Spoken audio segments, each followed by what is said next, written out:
Okay, so I've just finished installing the Dash2 and the Blinkstop Freewheel system, the 8-channel system. So this has all been done. I want to get the car through IVA with everything on it, including a different steering wheel. So it's a bit of a risk. I've grafted the Westfield collapsible boss onto the OMP steering wheel. As you can see here, with the freewheel buttons on it. So let me show you how this works. So if we pop the ignition on,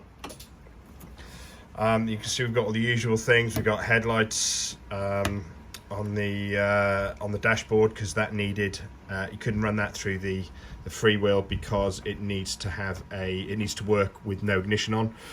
Ditto the hazard lights.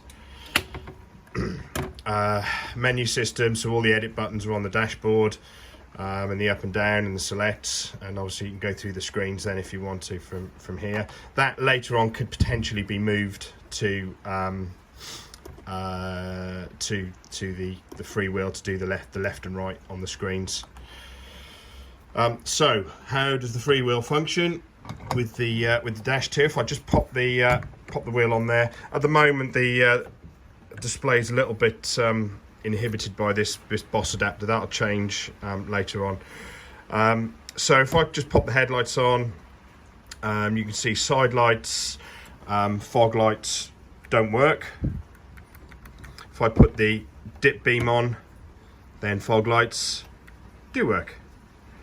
And then the nice thing is, then if I turn the ignition off and back on again, you can see the fog light switch doesn't come on, so that's an IVA requirement that it needs to reset itself. Again, the freewheel system does all that for you, which is fantastic.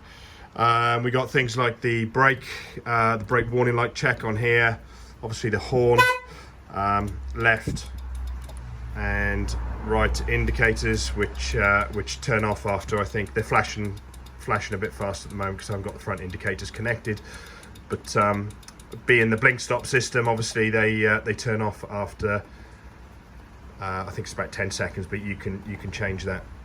With the side lights on, you can see that we can do this. This button acts as a latching button for main beam, so I can take my thumb off it. If the side lights were off, very cleverly it reverts to a momentary button, so it just flashes. So it's some really good, well thought out logic there on the the freewheel system.